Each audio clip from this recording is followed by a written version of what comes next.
Public speaking is one of the biggest fears that people have, but not when you incorporate the two P's. And that's what we're going to be talking about today. So, if you have been wanting to leverage speaking opportunities into your marketing, but you haven't for whatever reason, fear, time, ability, etc., keep listening.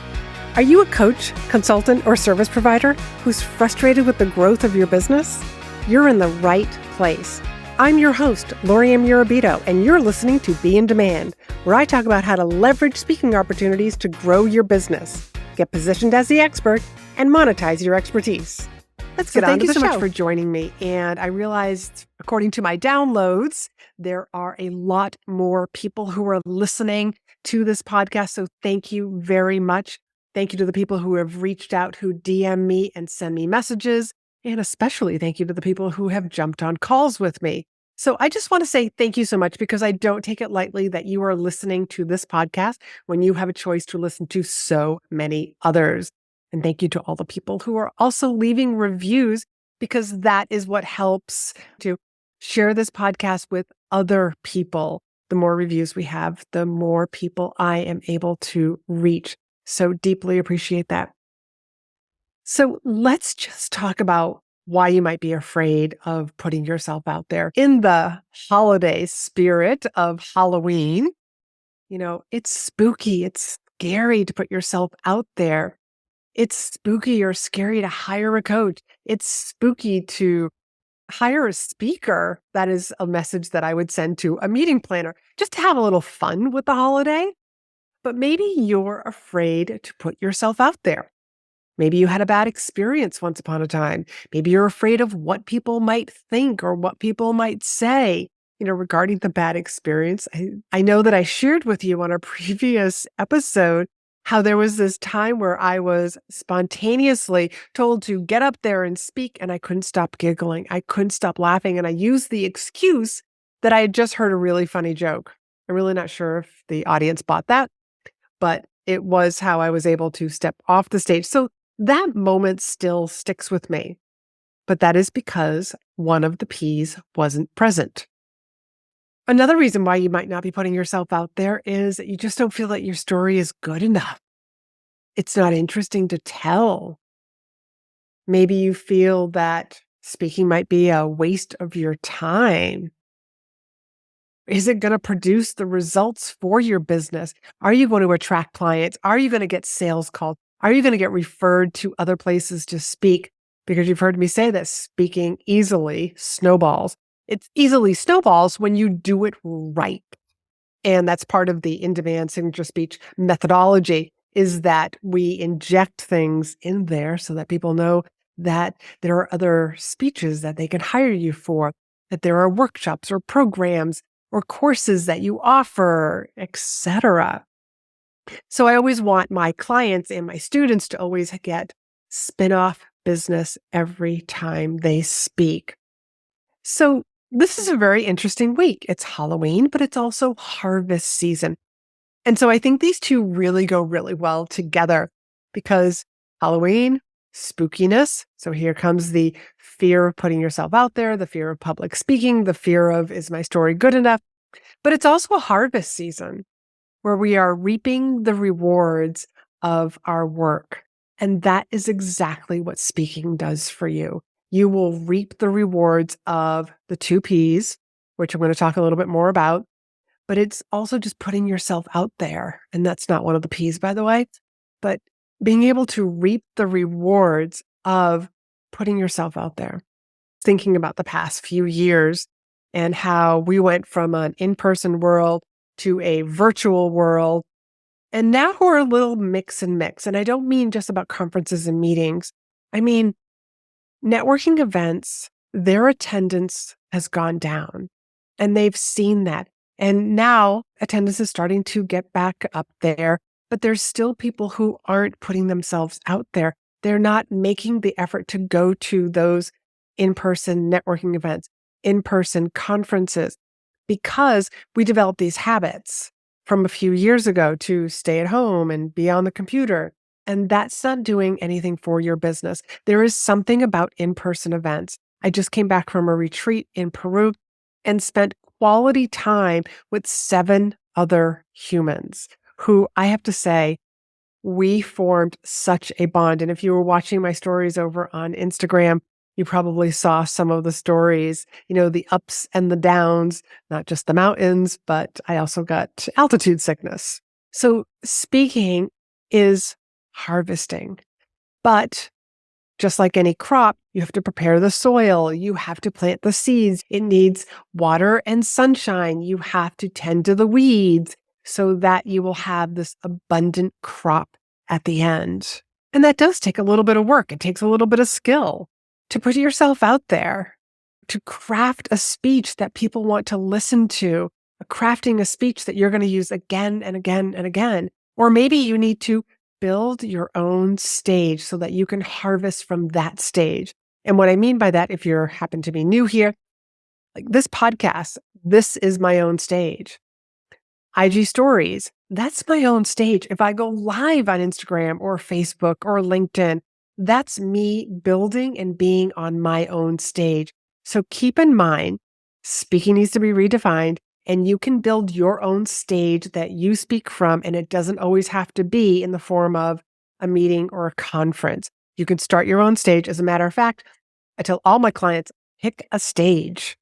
Start speaking from that stage so that you get picked up by meeting planners and mastermind hosts to come and speak in their groups, their meetings, their events. Just as a side note, I had a sales call with a woman, and I do this a lot with anybody that I get on a sales call with, is I will look at their website because I want to see what is your presence. Because again, a website is a stage because you could have links or videos of you speaking either on your own stage or on other people's stages.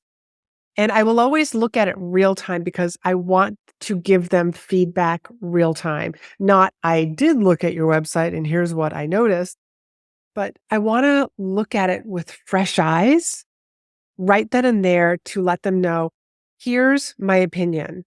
Here's what I see when I look at your website, your homepage.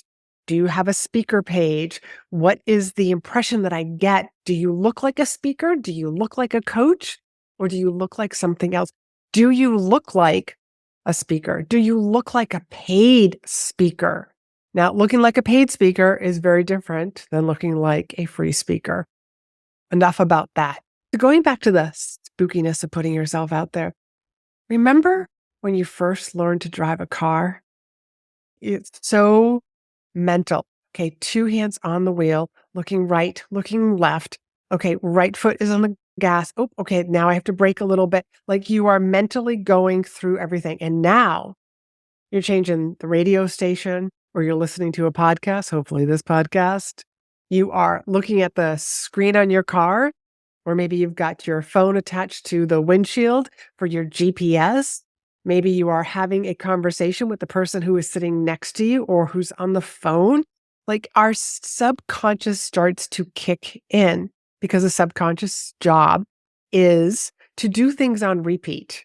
And once you learn how to drive, you have taught your nervous system, you have taught your subconscious. And now when you're driving, it is so much easier. You're not even putting that much thought into it. You're thinking about the errands that you are going on. You're thinking about the meeting that you're going to have later that morning.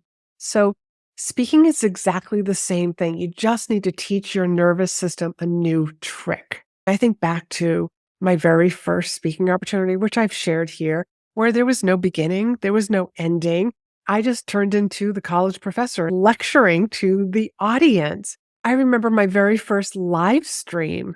And it's still up on my business Facebook page. I encourage people to go and look at it. Hello, that was from a professional speaker. I'd had years of speaking. However, it was my first time coming onto Facebook Live and speaking from there. And if you haven't seen it, it's like very flat. There's like no personality in Laurie-Ann whatsoever. Is she real or is she a robot? My very first podcast episode, I remember the first time I recorded a podcast episode. Again, go back to the very first episode of this podcast, and you'll hear how different things are compared to this episode. I'm over 250 episodes into this podcast, so I've done lots of reps. And that's what I want you to do. You just have to start with the first step. You can't expect yourself to be perfect the very first time unless you start to implement these 2 Ps. So what's going to help you do a better job? Well, it's kind of like the warm up before you start working out. The warm up, the stretches before you start lifting. It's the 2 Ps, and those 2 Ps are preparation and practice. Preparation. We want to make sure that you speak within your allotted time, whether that's 30, 45, 60 minutes, maybe it's only 10 minutes. Do not go over. I can't emphasize that enough. Do not go over your allotted time to speak. It is disrespectful to the meeting planner or whoever booked you or asked you to come in. And it's also disrespectful to the audience. No one will ever criticize you for ending a few minutes early. As a matter of fact, I would always, when I was first starting to speak, and I still do this today, my goal is to end 2 minutes early. If they've asked me to speak for 60 minutes, I'm speaking for 58. I allow a little bit of a cushion, extra Q&A, just in case something that I say is extra funny and the audience really laughs a little bit longer than I anticipated. Aim for ending a few minutes early. And that comes with practicing your presentation. A speech is so much more than just a beginning, a middle, and an end. As a matter of fact, inside the in-demand signature speech methodology, there are 7 blocks, not 3, not a beginning, middle, and end. No, there are 7 blocks to the in-demand signature speech. It is designed to take your audience on an experience, grabbing their attention, answering the question that your audience is thinking, why should I listen to you? That's the part where they lean back a little bit. And that's when you have to answer that question. And then the next one is like, you are giving really good value. There's a call to action. And then there's also a beautiful close. This is where you kind of like wrap the present up in that beautiful bow. But the call to action is very important also. And your call to action needs to be in alignment with the value that you are giving. And it's also got to tie into your goal for speaking and your goal for the audience. Everybody who hires you or books you to speak, they want the audience to be moving in the right direction, taking that next step. And that's what your call to action is. Your call to action is designed to give the audience homework, to get them to take that next step, whether that next step is with you, whether the next step is with the organization, whatever the reason is that you are being asked to speak. And just a little shameless plug, if you want to learn more about the In-Demand Signature Speech Start Anytime program, it is down below. So I will let you take a peek at that. But this is the digital program where you can do this at your pace, your time, and there is an option to also get some live coaching with that. So preparation and practicing will help you be calm so that when you show up, you already know what you're going to be talking about. You already know what those 3 key points are that you're going to be sharing with the audience. And that will help you show up as a more calm, peaceful, not anxious speaker. Sure, we might still get a little butterflies before we start speaking. Those are normal. That just means that you're a human being and you're normal. But knowing exactly what you're going to be talking about, knowing exactly how long your speech is, knowing the key stories that you're going to be telling in your presentation and what the lesson is, that's going to make you a calm speaker, and you're going to deliver a beautiful presentation when you are prepared.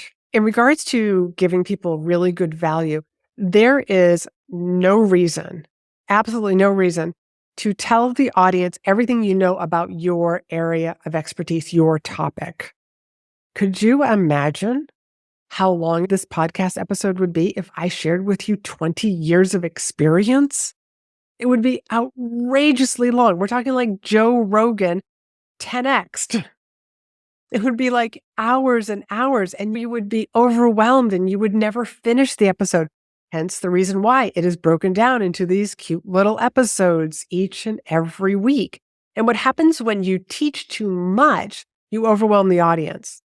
And when I see new speakers do this, I know that there's a self-confidence issue because they are trying to teach everything that they know because they're trying to prove that they know their topic. So please do not feel that you ever have to teach everything that you know. They can always have you come back for another presentation. As a matter of fact, these days, I have two very distinct presentations that I offer different masterminds, different groups, and it depends on what's the speaking ability in the audience. Are they total beginners? Because I have a speech just for them. Or are they a little bit more on the advanced, or they've got some experience and they're just not seeing the spin-off business? I got a different presentation for that as well.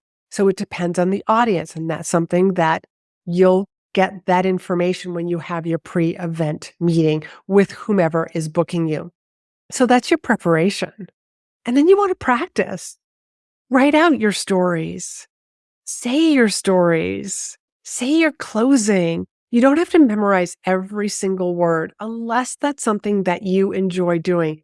Matter of fact, a lot of times my clients come to me, and usually during the sales process, they're like, "Are you going to make me memorize every word of a presentation?" I'm like, "No, not unless you want to." Some of my clients do write out their speeches, but I've got other clients where they memorize the right sections, which is your opening and also your closing. And the stuff that's in between there, you can have bullets. You can know what story you're going to tell. You can know what the lesson is for that story. But practice, practice, practice so that you know exactly how long your presentation is going to be. You know if you can elaborate on a little bit of a story or take a little bit more time for Q&A. You'll know that because you have practiced your presentation. So those are the two P's, the preparation and the practice. And I can tell you that with working with so many clients and a lot of my very new green speakers who just want to overcome that fear of speaking, they want to start speaking because they know that it's really good for their business. The more prepared they weren't nervous. Because I'll always ask them, were you nervous? And unanimously, everybody has said no. And I always ask why. I said, because they were so prepared to give their presentation. And a lot of the things that I share with people, like, sometimes improv needs to come in here. And I talked a lot about that last week as well, is improv and also just expecting that some sort of hiccup or glitch is going to happen. And when you expect or are looking out for that little glitch, it doesn't surprise you. You're just like, I just have to go with the flow here. No big deal. I got this. And you do got this. If speaking is something that you want to incorporate into your marketing plan, I want to encourage you to book a call with me. I have a couple of slots left that are open for people. I only work with a small number of people one-on-one, and I would love to talk to you about your business, about your goals, and how you can make a bigger impact by using speaking, building your own stage and using other people's stages, OPA, other people's audiences. So that link to book that call will be down below, but it is speakandstandout.com/discovery. So till next week, be in demand.